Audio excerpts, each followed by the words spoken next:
आज हम करेंगे अगे जी की अगली कविता, कितनी नावों में कितनी बार। ये कविता अगे जी की सत्य की खोज पर है। सत्य क्या है, सत्य के पास जाना चाहते हैं, क्यों नहीं जा पा रहे हैं, उनकी क्या मजबूरी है, इस तरह की कविता लेकर आते हैं। देखो, सत्य जो है वो परमात्मा का स्वरूप माना गया है। केवल आज नहीं, ये वैदिक युग से आप ये देखो कि हम सबसे पहली प्रार्थना जो परमात्मा से करते हैं वैदिक काल में, वो प्रार्थना क्या है? वो है ओम अस्तु मा सद्गमय, हे ईश्वर मुझे असत्य से सत्य की ओर ले चलो। और फिर क्या है? ओम तमसो मा ज्योतिर्गमय, मुझे अंधेरों से उजालों की ओर ले चलो। ऐ ईश्वर मुझे मोक्ष की तरफ ले चलो। ओम ओम अस्तो मा सद्गम्य तमसो मा ज्योतिर्गम्य। तो क्या कहते हैं कवि अपनी कविता में? कितनी दूरियों से कितनी बार, कितनी डगमग नावों में बैठकर मैं तुम्हारी ओर आया हूं, ओ मेरी छोटी सी ज्योति। हर इंसान को अगर किसी का आसरा है तो वो किसका है? सत्य क्या है? सत्य ही ज्योति है। परम ज्योति स्वरूप परमात्मा सत्य स्वरूप है। कहते हैं कितनी दूरियों से कितनी बार, कितनी दूरियों से हम सत्य से कितने दूर हो जाते हैं। आप अपनी रोजमर्रा की जिंदगी पर नजर डाल कर देखें, हम कितने छोटे छोटे झूठ बोलते हैं। छोटा सा बच्चा दूध नहीं पी रहा, अरे दूध पी ले बंदर आ जाएगा, पुलिस वाला पकड़ कर ले जाएगा। क्यों क्यों हम उसके अंदर ये डर डालते हैं कि अगर वो ये नहीं करेगा तो ऐसा हो जाएगा। धीरे धीरे वो समझना शुरू करता है कि अरे ऐसा कुछ नहीं होगा, मेरी माँ मुझे गलत बोलती है या मेरे बड़े मुझसे गलत बोलते हैं। ऐसा भाव अपने बच्चे के हृदय में कभी मत दो। कितनी दूरियों से कितनी बार हम पैदा होते ही अपने बच्चे को सत्य से कितनी दूर कर देते हैं। एक बार सोचिए, हम अपने बच्चे को क्या दे रहे हैं? असत्य, मिथ्या। पर क्यों?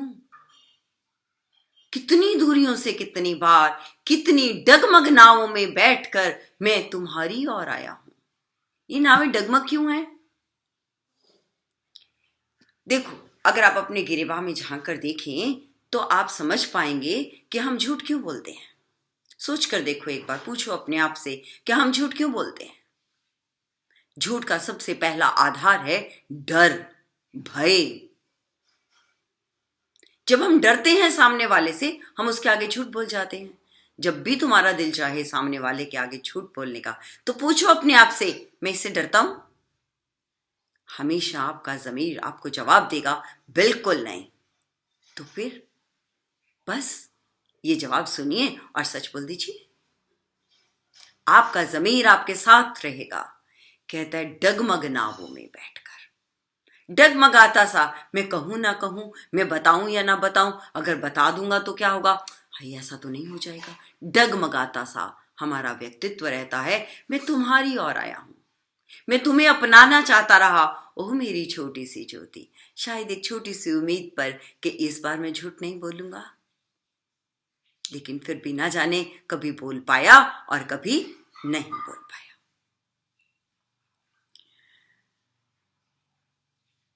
कभी कुहासे में तुम्हें ना देखता भी, पर कुहासे की ही छोटी सी रुपहली झलमल में पहचानता हुआ तुम्हारा ही प्रभामंडल। कुहासे में, अंधेरों में, धुंध में। धुंध क्या है? देखो, हम पाप कब करते हैं? झूठ एक पाप है। पाप कब करते हैं?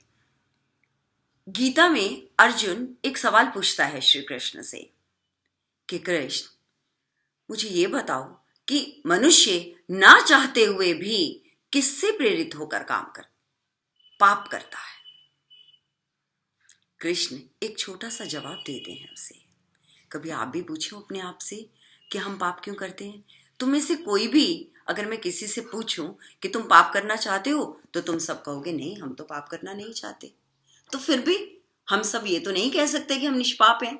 कभी ना कभी तो हम सब ने गलत काम किया है, पर क्यों किया है? तो श्री कृष्ण एक छोटा सा जवाब देते हैं कि मनुष्य काम के वशीभूत होकर पाप करता है। यही बात तो यहां कहते हैं कुहासा।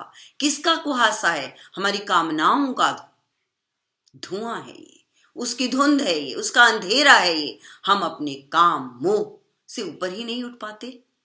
हम इन कामनाओं के वशीभूत होकर पाप कर्म कर जाते हैं। इसी कुहासे में तुम्हें ना देखता हुआ काम की इच्छाओं की धुंध इतनी आंखों के आगे आ जाती है कि हमें उसके आगे कुछ भी दिखाई नहीं देता। कभी कुहासे की ही छोटी सी रुपहली झलमल में, और कभी कभी सद्भावनाएं भी आ जाती हैं, सद्कामनाएं भी आ जाती हैं। उसी की छोटी सी रुपहली झलमल में मैं तुम्हारे में पहचानता हुआ तुम्हारा ही प्रभामंडल। ये एक बहुत प्यारा संकेत है कवि का तुम्हें, प्रभामंडल। जैसे जैसे सत्य बोलते चले जाओगे वैसे वैसे तुम्हारी वाणी में तेज आता चला जाएगा, तुम्हारे चेहरे पर प्रभामंडल बढ़ता चला जाएगा, तुम्हारे शरीर का ऑरा विकसित होता चला जाएगा। ये सत्य का बल है। सत्य को पहचानिए। कवि भी मानता है, पहचानता हुआ तुम्हारा प्रभामंडल। जिस दिन तुम सच बोल देते हो, कितने आत्मविश्वास में रहते हो सारा दिन। कितनी बार मैं धीर, आश्वस्त, अक्लांत, ओ मेरे अनबुझे सत्य, कितनी बार मैं धीर धैर्य धरता हुआ, आश्वस्त होता हुआ कि अब की बार मैं सच बोल दूंगा, कुछ नहीं होगा। अक्लांत, बिना थका हुआ, ओ मेरे अनबुझे सत्य। कितनी बार मैं तुम्हारे करीब आना चाहता हूं, क्योंकि सत्य ही हमारा वास्तविक स्वरूप है। जब जब हम सत्य बोलते हैं तब तब हम अपने करीब आते चले जाते हैं। आज हम अपने से ही दूर क्यों हैं? आज हम भीड़ में भी अकेले क्यों हैं? क्यों? क्योंकि हम सत्य का सामना करना नहीं जानते। क्योंकि हमने ना जाने कितनों को कितनी बार ये वाक्य कहा होगा, ये तुम्हें बताता हूं, किसी को मत बताना। क्यों? अगर ये सत्य नहीं है तो मत बताइए, खुद पर भरोसा नहीं है तो मत बताइए। ओ मेरे अनबूझे सत्य, कितनी बार कितने जगमग जहाज मुझे खींच कर ले गए, कितनी दूर, किन पराये देशों की बेदर्द हवाओं में, जहां नंगे अंधेरों को और भी उघाड़ता रहता है एक नंगा तीखा निर्मम प्रकाश। जगमग जहाज। कौन हमें सत्य से दूर करता है? ये रुपहली चांदनियां, ये जगमग जहाज, ये कामनाओं का मोह हमें सत्य से दूर ले जाता है। मुझे ये भी मिल जाए, ये भी मिल जाए, ये भी मेरा हो जाए, बहुत कुछ एक साथ पाने की चाहत हमारे अंदर लोभ पैदा करती है। लोभ से मोह उत्पन्न होता है, मुझसे कामना का विकास होता है, और ये कामना हमें पाप की तरफ ले जाती है। कहते हैं ये जगमग जहाज मुझे खींच कर ले गए बहुत दूर तुमसे। ए सत्य, जो तू मेरे बहुत करीब था, मेरे अंतस में रहता था, उससे मुझे बहुत दूर ले गए। कहां ले गए? पराये देशों में, जहां मेरा अस्तित्व ही नहीं था, जहां मैं रह ही नहीं पाता था। इसीलिए तो हम अशांत रहते हैं, इसीलिए हम क्लांत रहते हैं, हम थके हुए रहते हैं। एक भी झूठ बोल कर देखिए, आपकी मानसिक स्थिति कितनी बिगड़ जाती है।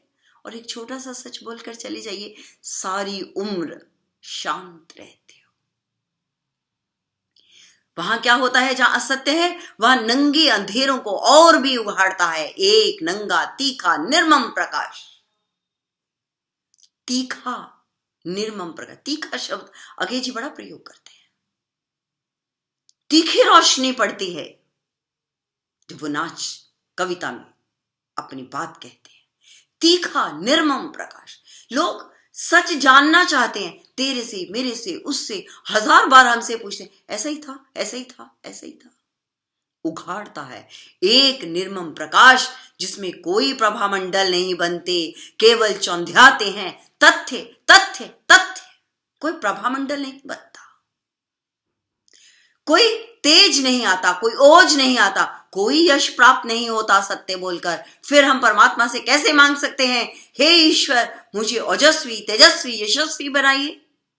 अगर हम ओजस्वी, तेजस्वी और यशस्वी बनना चाहते हैं तो अपने कार्यों में सत्य का रंग डाल दीजिए। अपने आप को परमात्मा के करीब ले जाइए। परमात्मा और कुछ नहीं है, परम सत्य, परम प्रकाशवान है परमात्मा। जैसे ही सत्य के करीब जाते हो, चेहरे का तेज बढ़ने लगता है, वाणी का बल बढ़ने लगता है। भूल कर देखिए अपने आप में। केवल चौंधाते हैं तथ्य। हम केवल ये बताते हैं, देख मैं वहां गया था ना, मैं वहां गया था तो मैं घर पे नहीं था ना, इस वक्त गया था, उस वक्त गया था। हम सिर्फ तथ्य को छेड़ते और उगलते रहते हैं, सत्य के करीब जाने की कोशिश कभी नहीं करते। सत्य नहीं, अंतहीन सच्चाइयां कितनी बार मुझे खिन, विकल, संत्रस्त, कितनी बार। क्या कहते हैं? सत्य नहीं, अंतहीन सच्चाइयां। कितनी बार मैं खिन होता हूं, दुखी होता हूं, विकल व्याकुल होता हूं, संत्रस्त अपने आप को कचोड़ता रहता हूं। कितनी बार, लेकिन हर बार यही कहकर छोड़ देता हूं, अब की बार से कभी झूठ नहीं बोलूंगा, और फिर बोल देता हूं।